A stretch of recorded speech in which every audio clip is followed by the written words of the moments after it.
comfortable as Dr. J felt at the time when I came in and he was leaving. The game is in great hands. Thanks for supporting the game. Thanks for supporting me. Continued success. Good to see you, Doc, Moses. World, thank you very much. I appreciate it.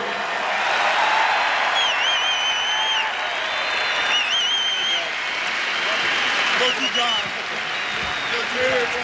One era to another there, Dr. J to Michael Jordan. Hi, everybody, and welcome to the NBA Tonight. Trey Wingo hanging out with Greg Anthony, the Natalie dressed Greg Anthony, I should point out, on obviously a very special night, the night the NBA says goodbye to one Michael Jeffrey Jordan. Playoff implications and seedings all over the place. We will get to that in a minute, but first, for the 1,072nd and final time in the regular season, Michael lacing up those Air Jordans and getting ready to play, fittingly in Philadelphia, where he got career points 5,000, 10,000, and 15,000. His road scoring average in Philadelphia is second only to the 35.3 he puts in San Antonio, 33.3 a game. His first shot of the game, the 24,523rd attempt of his career. Oh, he misses it, but you knew he's going to come back and hit a few. And later on, he hits the 12,187th make of his career to tie it up at 11. Later in the first, Sixers by 3. Allen Iverson, who, of course, is going to be doing this for a while now that Jordan's gone. Crossover and the hit, Sixers by 6. And then Iverson at the buzzer at the end of the first. Sixers by 11 after 1. Second quarter now, and some great movement here by Keith Van Horn. Look at him work to keep the ball alive and swats it right to AI. Took 4, made 2. Sixers beginning to pull away 56-42. End of the first half, Jordan one more time. You know, Greg, there were 18 different styles of Air Jordans. That's true.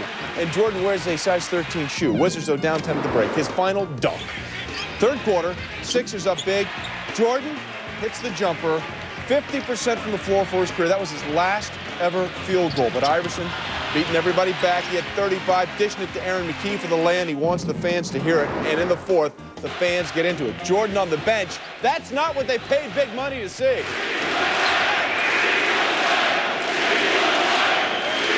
Oh, and they got Mike. He got back in with under 2 left, immediately fouled. So he goes to the line. Look at the flashbulbs. Free throws, 8,769, 8,770. The last of his 32,292 points. Hugs all the way around. Jordan leaves. 76ers win. 107 was the final winning score. So take a look at some of the numbers for Michael Jeffrey Jordan. The numbers can't define his greatness in any way, shape, or form, but they do show how incredibly dominant he was. 10-time scoring champ, 10 All-NBA first-team appearances, 6 Finals MVPs every time he was in the Finals, 5 regular season MVPs, one of the greatest 50 all-time. He's done it all, but now it's done. MJ as a player, officially history. I feel like, we've been a great relationship. It's been like my best friend, and obviously sometimes you got to grow up and move away from your best friend.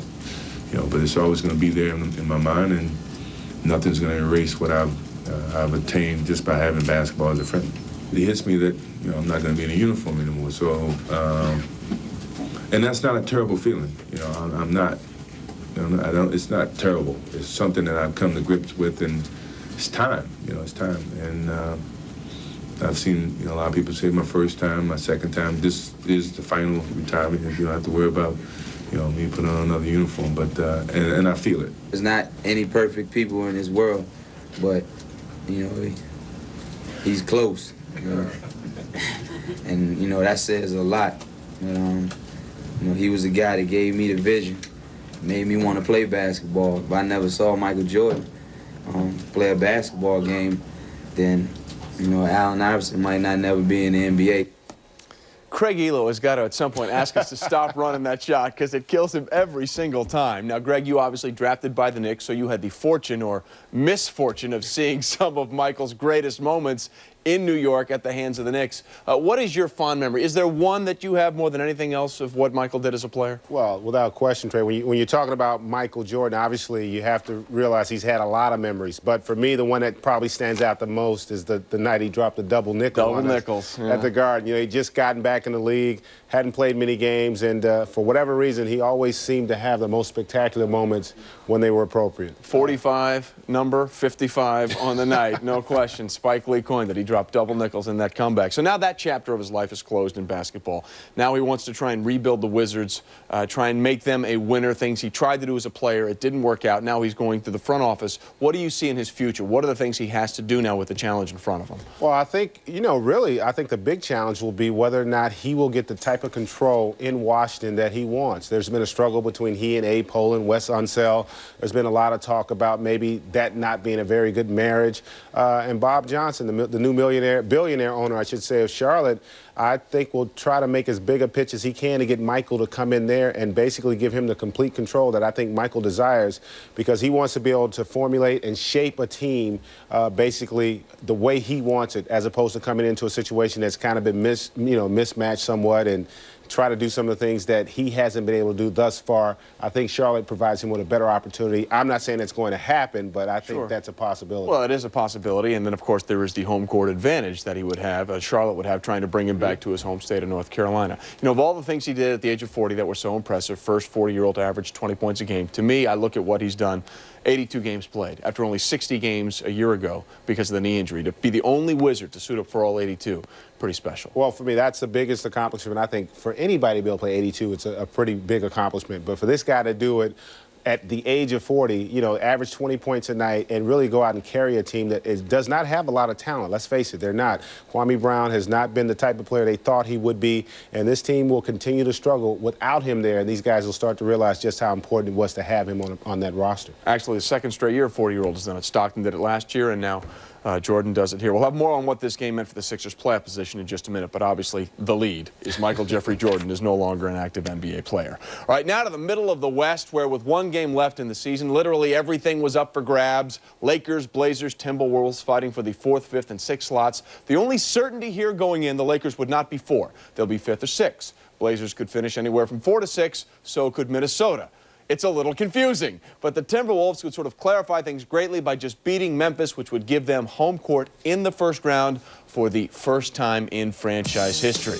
Kevin Garnett said that was the stated mission, focused in, and he got off to a great start here, Greg. Well, he played extremely well. Again, this guy knew how important it was for them to get home court in the first round, came out with a tremendous effort in Memphis. Yeah, a little jumper over there and then doing it on the defensive end on Ryan. Get it out!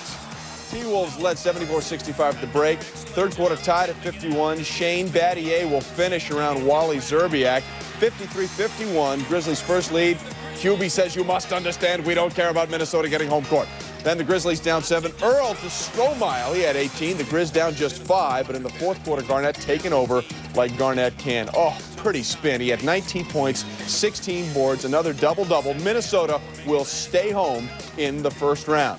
So, Greg, perhaps no team ever needed home court more than Minnesota did. 6 years in the playoffs, on the road to start each one of those campaigns. They're out in the first round. This was really everything for them. Well, it was everything for this team. Unfortunately, now they're going to get the Lakers in the first round, 3-time defending champs, playing the best basketball they've played all season.